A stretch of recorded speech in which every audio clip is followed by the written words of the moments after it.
Historiquement, c'était Sastre qui avait été, paix à son âme, identifié pour assumer une telle mission. Mais il n'était pas disponible et les regards se sont tournés vers Monseigneur de Souza, dont on connaît le tempérament très fougueux. Cet homme qui, fort de ses convictions, lorsque il les défend avec vigueur, comme dirait l'autre, et avec passion, mais était un homme tellement affable, tellement accueillant, qu'il avait gagné l'estime de toute l'Assemblée, y compris de ceux qui au départ étaient même réticents à son élection, en tout cas qui a priori ne lui faisaient pas confiance. C'est Dieu qui l'a choisi pour présider cette grande messe qui est la source de notre renouveau.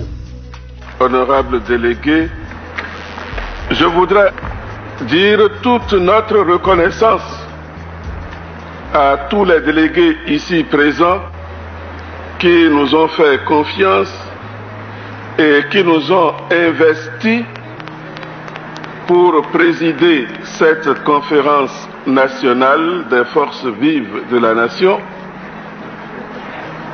en vue du renouveau de notre pays et pour sa prospérité. Merci de votre confiance. C'est la providence qui a fait que c'est tombé sur Monseigneur. Et au niveau de la conférence même, il y avait le principe, ça se dessinait dans la salle, qu'il faut prendre un pasteur, quelqu'un qui soit un homme de Dieu. Le premier qui avait été proposé, c'est désisté, c'était le pasteur Henri Haré de l'église protestante. Il a dit non, que lui ne peut pas conduire cette barque, elle est trop lourde, il faut quelqu'un d'autre. L'unanimité se faisait sur lui. Alors, quand le vote, au cours du vote, il a été publicité. La particularité de Monseigneur de Souza est qu'il n'a pas cherché à présider la conférence. Il n'a pas fait campagne pour devenir président de la conférence.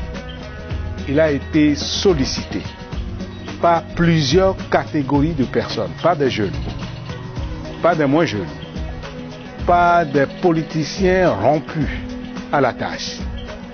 Et il a accepté leur proposition.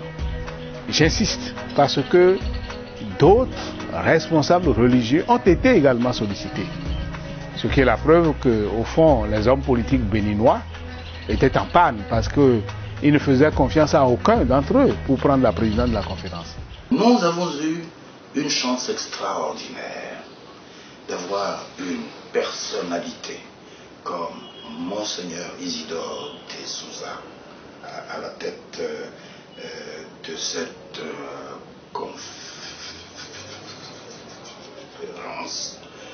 Et le succès de la conférence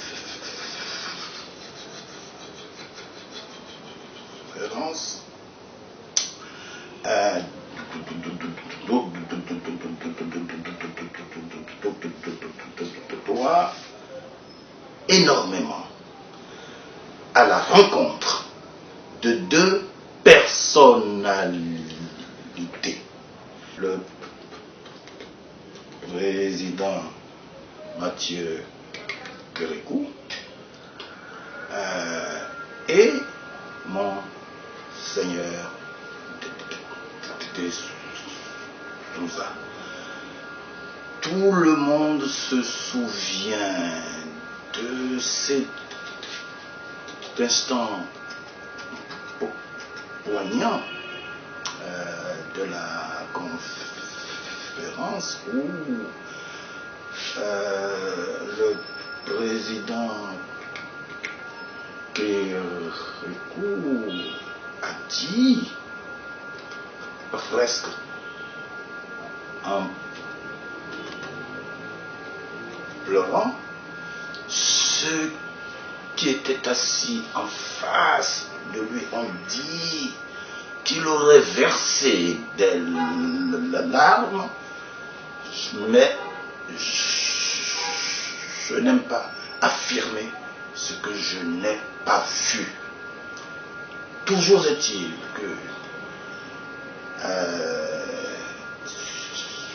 sur un ton ému et empreint d'une grande sincérité, il a dit à un moment donné, mon Seigneur, si j'ai péché, je me confesse, donnez-moi l'absolution. Nous pensons que vous n'hésiterez pas à accepter de nous confesser. Nous sommes venus nous confesser. Monseigneur a très humblement accepté cette charge parce qu'il voyait que c'est une charge très difficile.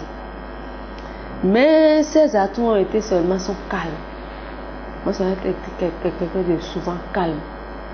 Le deuxième atout chez lui, c'était l'écoute. Il écoutait énormément tous les sons de cloche et il essayait dans la mesure du possible de donner la parole à toutes les tendances. Au sein du bureau, il avait une stratégie, la concertation permanente. Parfois même, il se concertait rapidement 2 ou 3 minutes dans la salle devant nous. Face à certaines situations, il demandait l'avis des autres. Donc, il ne travaillait pas seul. Donc, c'était une équipe soudée. Il prenait les points de vue des autres pour voir, face à ça, quelle attitude on adopte, qu'est-ce qu'on fait. Monseigneur a choisi de se mettre au service de son peuple. Il a très bien fait. Il avait des atouts pour réussir cette mission. Il est resté serein, fidèle à sa foi, fidèle à Dieu, patriote, soucieux simplement de la réussite de la conférence pour que le Bénin sorte de la dictature et du marasme économique dans lequel il était